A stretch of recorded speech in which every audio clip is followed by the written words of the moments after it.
This is Karen with NewClevelandRadio.net, and it's time for Care Notes from Cherished Companions and Doug Wilber. Hi, how are you? Oh, doing wonderful. Looking forward to a long holiday weekend. So you've been doing some traveling? Yes, I've been to a city that you know fairly well called Binghamton, New York. And as much as I like it, I dislike the 6+ hour drive. It's boring. It used to be a longer drive before they made, you probably take 17 across, right? Yeah, I guess that's what it is, 86 or something. Yeah. Yeah. Anyway, it used to be a lot longer when, back in the day. If you ever have a chance, there's a carousel downtown. I don't know if you've seen that. Haven't seen it yet. No. Yeah, so it's kind of cool. Anyway, today we're going to be talking about the issues around strokes, and the problem that presents, obviously, for people who are older. Actually, it's for anyone who has a stroke. But stroke is, a brain injury is really ultimately what it is, and it's a very specific type of brain injury. There are different strokes or types of strokes, and really the two major ones is one that is caused by a bleed into the brain, and the other one is a clot in the brain. And so the bleeding in the brain is less common, but it happens, and the clotting is the more common of the two, and those are kind of the two kind of bigger types of strokes that people tend to have. And the problem with a stroke or any type of brain injury is that it's devastating. That it will oftentimes create both short acting and very long acting effects. And there's usually a window of time where people get restoration, and then, they're not going to get a lot of restoration after that. Right. So there are really some critical things that are important when someone has had a stroke, to do, like, immediately in the short term, and then there are some important considerations long term as well for someone with a stroke. Now, have you ever known anyone that's had a stroke? Well, interestingly enough, my mother had what they called mini strokes. Right. And it was the second time that it was identified that she had a mini stroke and went to the hospital. After 2 or 3 days in the hospital, they said that she had basically recovered. However, she couldn't distinguish numbers properly. That was like the part that everything else seemed to be very normal. Fine. But they'd come in and ask her how tall she was. My mother was 4'11", and she would say 6'2". Very like, of course I am. And then when they would say, well, no, we think you're a little smaller than that. Sometimes she would say 20 feet. And so one of the things we learned at that point was to sort of go along with her, but we knew there was a deficit. Right. Well, and interesting enough with her, she thought that was the right answer, correct? Correct. She was Yep. insistent on it. Yeah. Yeah, there's kind of an interesting phenomena that happens when someone has stroke or, conceivably other brain injuries where, the wires get crossed. So I had a very close friend who was much older than I was. He was actually more my father's age. And he was a guy that, interesting enough, loved language. Loved language. He would, he was always quoting literature, and just, he loved the sound of words and stuff like that. And unfortunately, when he had the stroke, what did it affect? His language centers. Wow. And And I remember visiting him. He was a couple hours away from here. And I remember visiting him. And when I visited him, he he was mixing up things. So he would be talking about, he'd be pointing at a picture, and he was trying to express himself. And he says, "My father," but it clearly was a woman, and that he was pointing to. So he's meeting his mother, but is this crossover. And there's all sorts of kind of weird phenomena depending on where it hit in the brain, that you have the effects that you do, if you're lucky enough to survive a stroke. Right. And maybe that's the first thing that we should talk about, which is that immediate. If someone has a stroke, they need to seek attention quickly. The problem is, it's difficult to oftentimes self-identify that you're having a stroke. Right. Oftentimes when someone is in the process of having a stroke, they'll be confused. They don't know, like your mom, that they're not making sense with what they're saying. And it's typically another person that is the one that, or not typically, but oftentimes another person will say, "Wait a second, you're not making sense. We got to get you to the hospital." Right. And so, I think one of the things that calls out is, if someone's by themselves a lot, you may not see it. So they could go a couple days, have confusion, have whatever, and never realize things might seem off with them, but they may not realize they have a stroke.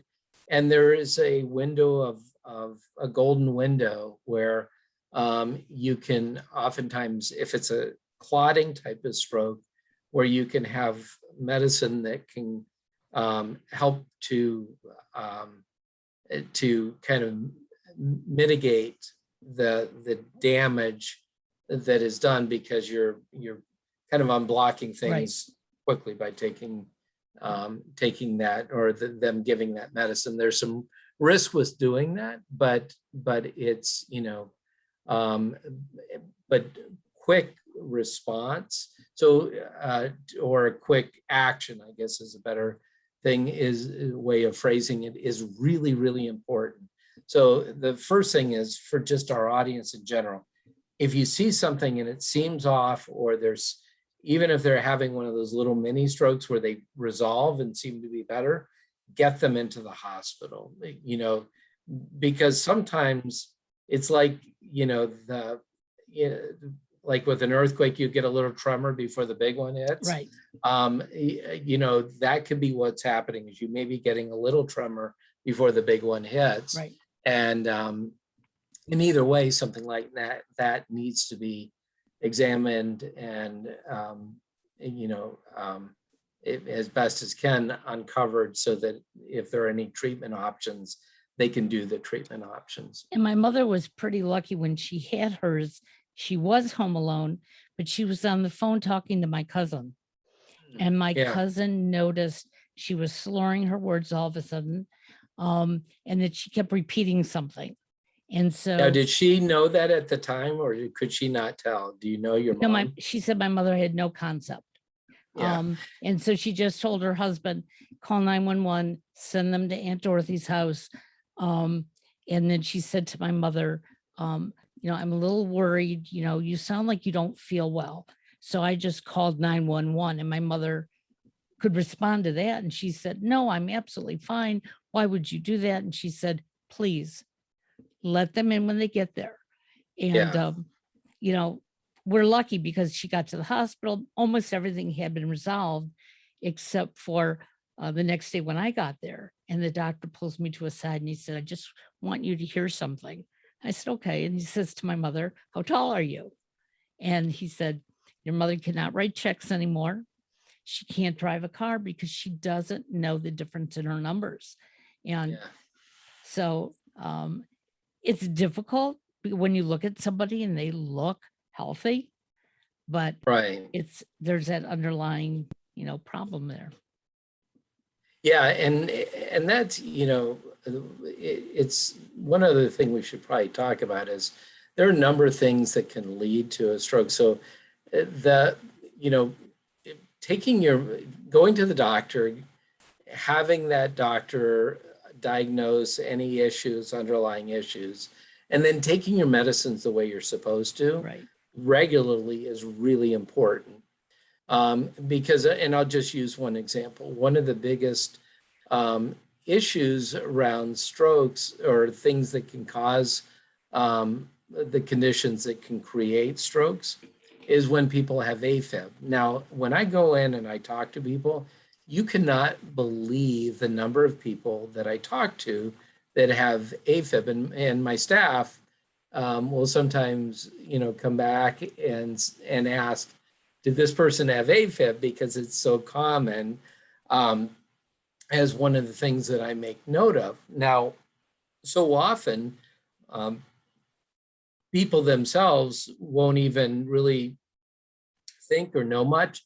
They just think my heart, doesn't beat exactly right all the time, and or I've had this episode or whatever, and that they may or may not realize, oh, that's why I'm on a blood thinner. Well, there's a reason why they put a blood thinner or give someone a blood thinner when they have AFib, and the reason that they do that is that they are trying to prevent the clots from being thrown out. Right. Because essentially what happens is the heart isn't pumping in an efficient way, and the blood kind of, I'm just going to use kind of lay terms, Sure. but it kind of is pooling in an area. And so it allows an opportunity for clots to form because of the way that it's pumping. And then where does that clot go? Well, it will oftentimes go to the brain. It can go elsewhere, but it'll go to the brain oftentimes. And so, that's a problem. That's an issue. Right. And the issue that you have is that, it can be devastating, and you can have a full-blown stroke, which can include, the worst case scenario, death in that. So, when the doctor is giving you medicines or doing things, even if you're not exactly feeling right, don't just discontinue. Talk to the doctor first before stopping. And I'll give you an example. Many times, and we'll use AFib for one of the examples. Oftentimes doctors will give a drug called metoprolol, which is a beta blocker. Mm-hmm. Beta blockers do a lot of things right. They oftentimes calm people down when they take it, so that can be good for certain personality types. It's a blood pressure medicine, so it lowers blood pressure. It helps regulate the heart. It's slowing down the heart rate, so people oftentimes feel less anxious. There's some things with that, but there can be some side effects. People can feel more tired with it, or they can have other things. Well, a lot of times if someone's having some sort of a side effect, they'll just say, well, I don't feel well when I take that, and they'll stop it. Well, that's not good, because that drug was used for a very specific reason, and you just can't withdraw it. Sometimes you even have to wean down off of certain medicines to prevent other problems from happening. So there should always be consultation before someone discontinues a medicine that they've already started. And if you say, I don't want to take a medicine, and you don't take it in the first place, you should let your doctor know that as well, because they may be thinking, hey, we're regulating things by doing this, and you're not wanting to do it for whatever reason. And then you have this other problem, which is, that something underlying that is important to treat is not being treated. And, and there could be reasons for that. It could be like, it cost me too much, or whatever reason. Well, maybe there's an alternative. Maybe there's a cheaper drug the doctor can use. So again, this is my flag, you listen to your doctor, Well, and inform. I think it's a really needed discussion about medication. Um, this past year, I've been on a lot of medication and I'm being weaned off, but there were 2 medications I was put on for an immune problem I have. And it was making me very, very sick. And I called the doctor and I told the doctor, and, I was like 1 out of a million that was having this result. And he kept asking me, is it because you don't want to take it? And I said, no, it has nothing to do with it. Okay. I felt like I couldn't get out of bed.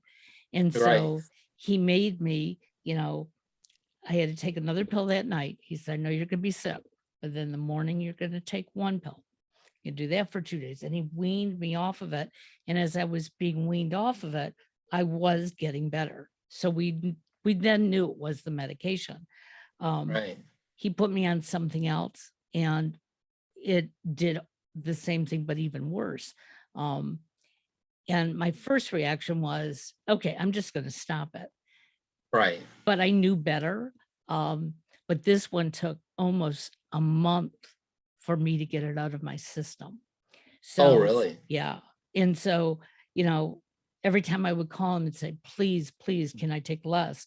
He said, there's a protocol. And he says, I'm sorry you're feeling sick. He said, but I can almost guarantee you on day 30, 31, you're going to call me and say, hey, I feel great. And he was right. So, Yeah. Yeah. If not your doctor, talk to your pharmacist because they know what's in those pills. Yeah. Yeah. It's crazy because, certain medicines, if you don't wean, it can actually be life threatening. Yes. And so you don't want to do that, so and again, we have these we're in a time where we have these powerful medicines. They're wonderful and stuff. The problem is they're kind of common, and we think of things in such a way that, like it was an over-the-counter medicine, and that way I could just stop, taking Right. over-the-counter medicine. And frankly, for most over-the-counter medicines, that would probably be true.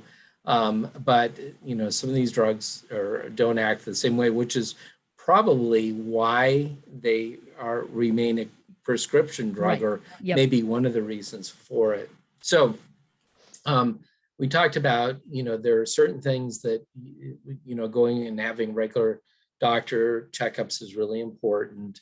And then, the quick action, if you ever do have any of the big strokes and symptoms that can occur, so that you can get in that golden window of time to have something done. But then what if, you've done whatever has been done, whether you got there early or not, then, people have the damage that's been done by the stroke. And then it's really a kind of a healing process. And what tends to happen is that over a period of time, people will start seeing frequently, after they're through that big danger window of things where sometimes they'll get worse, initially. But once you're kind of in that healing stage, then the body is kind of adjusting now, trying to figure out, how am I going to heal from this? And the body does what it's going to do.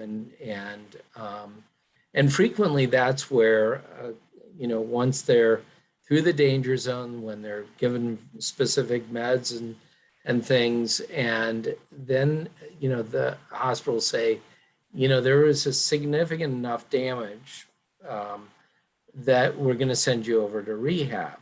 And here's where I would really encourage people.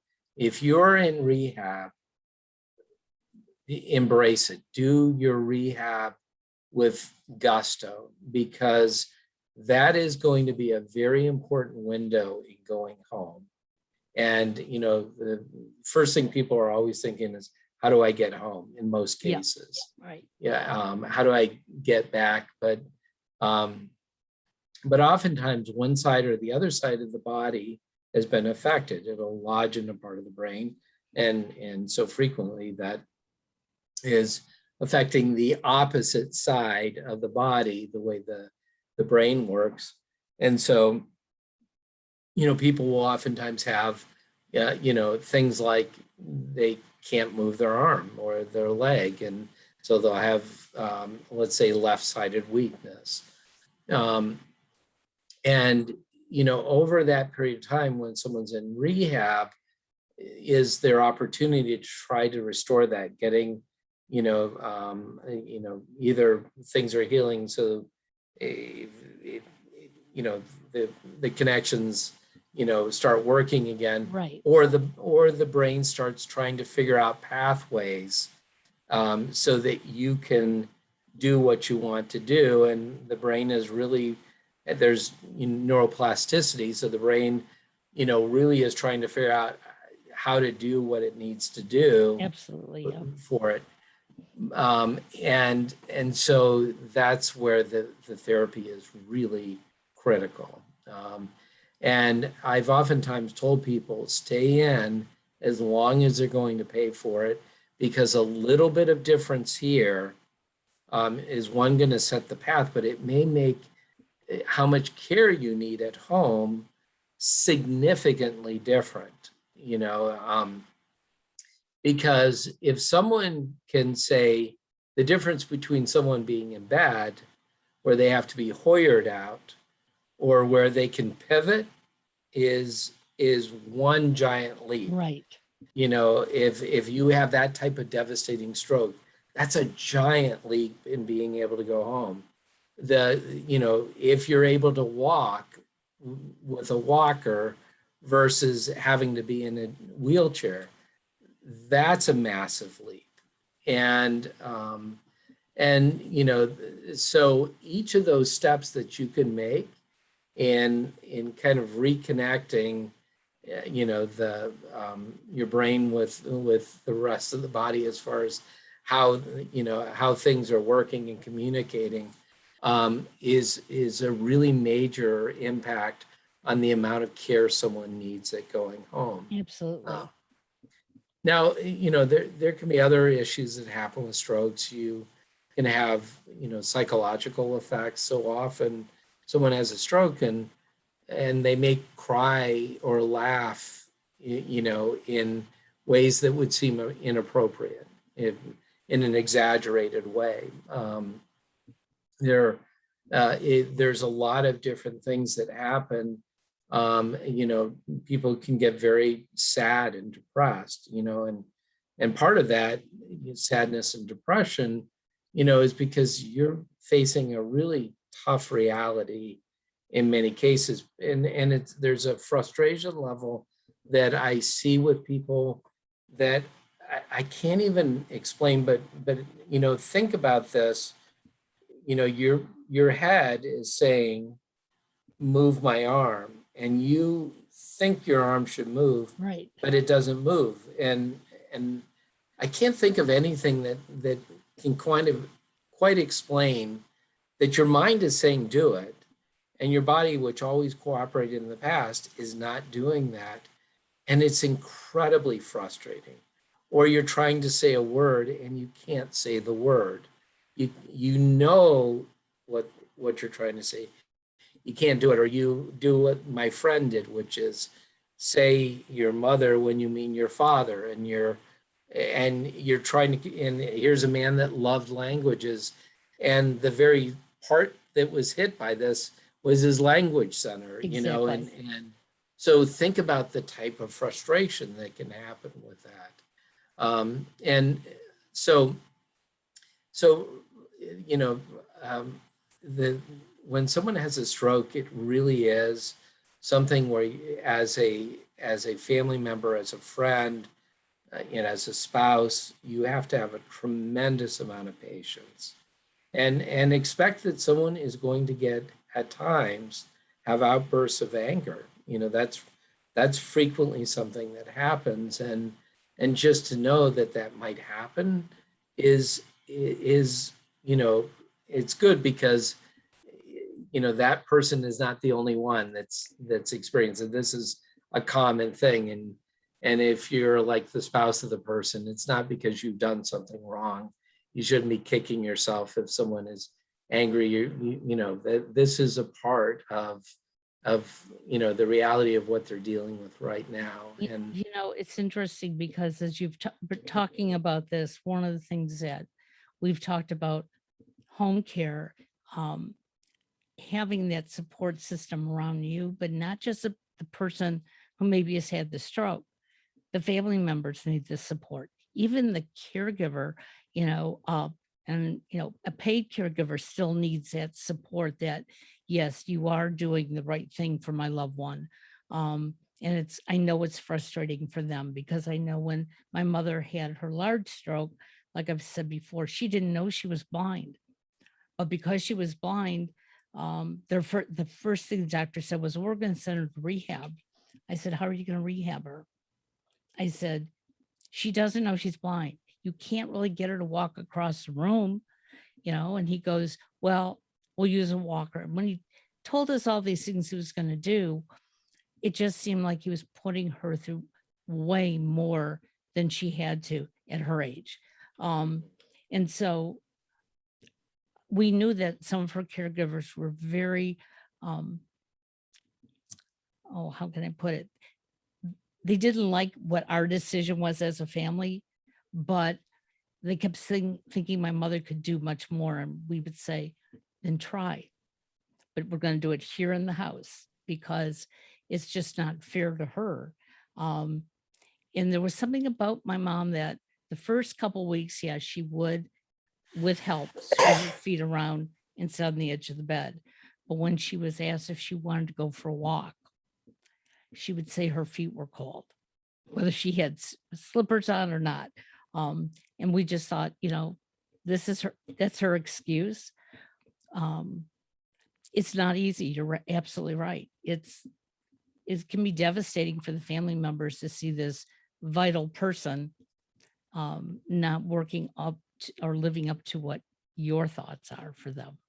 yeah, and the weird thing about strokes is that, you know, you are getting brain death or, you know, cell death, you know, and when you're having it in certain parts, and it's kind of like you have to, there's a certain patience that you have to wait to see what's going to end up being the end Right. of a result of this.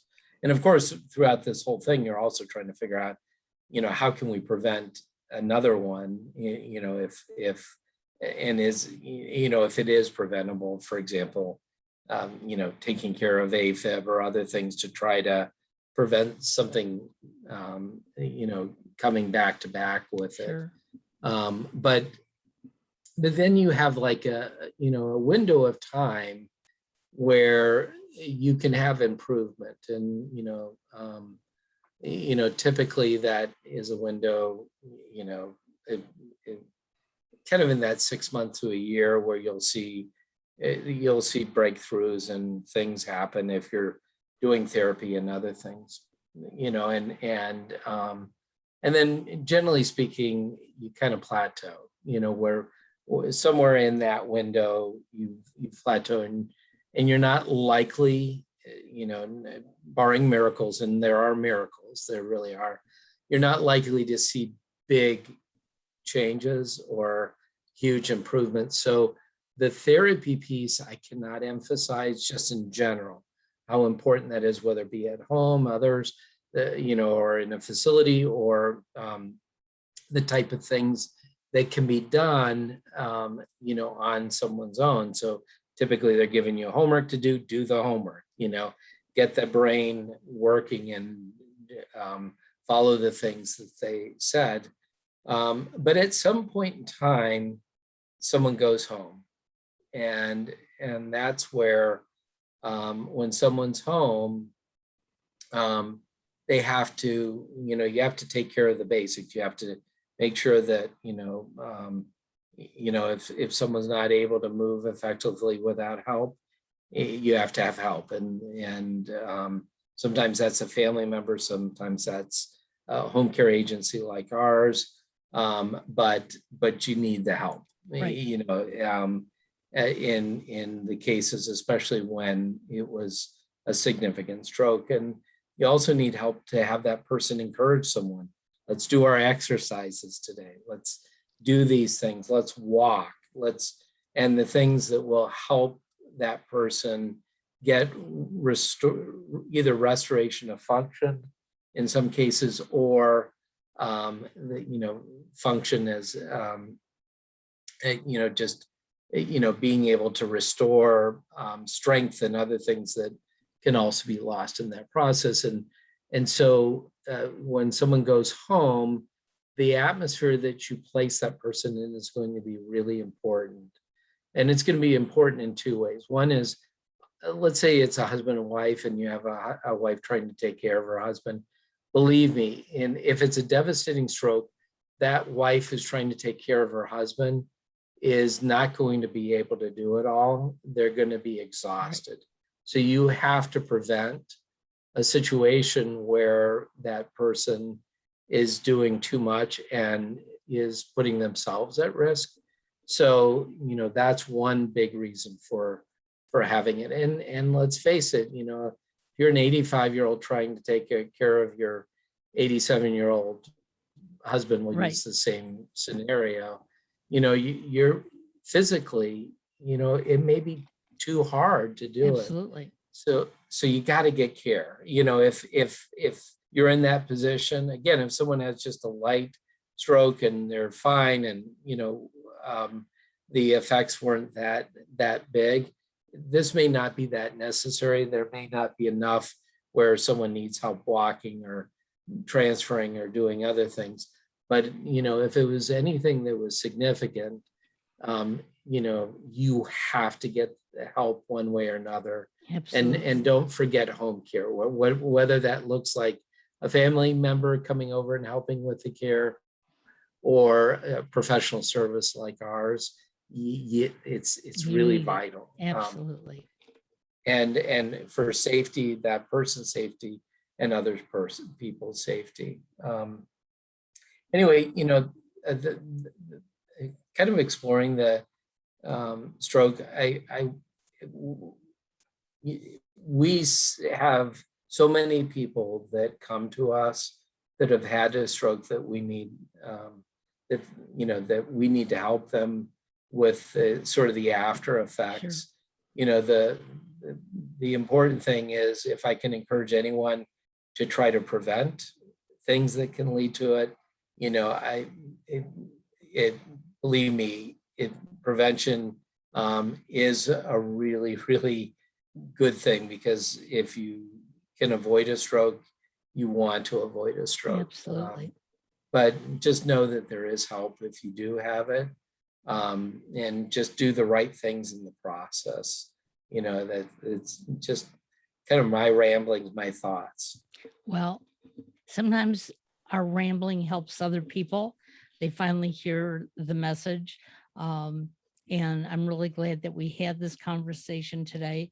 I just want to point out one thing that I've noticed about the medical community, that once you hit 65, 70, and if you go into the emergency room and say you've been nauseous, say you've been dizzy, right away, they think you've had a stroke. This happened to my husband a couple weeks ago, and actually it was a reaction to the second booster shot he got. But the doctor kept talking to me rather than to him. I said, talk to him, you'll see he did not have a stroke. But they ran him through all the protocol for it. And I wasn't upset about that. My upset was, just because he's a certain age doesn't mean you can't talk to him.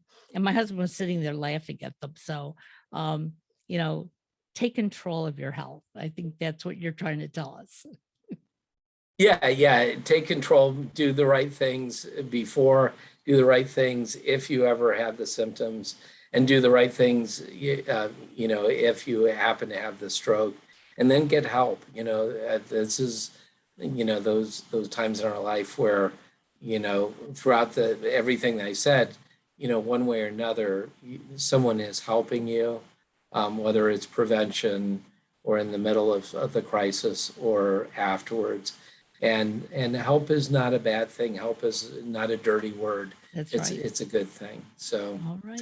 well, thank you. Well, thank you. We'll talk again next month. In the meantime, I hope everybody has a very happy and safe Memorial Day weekend. Have a good one. Take care. Bye-bye. Bye-bye.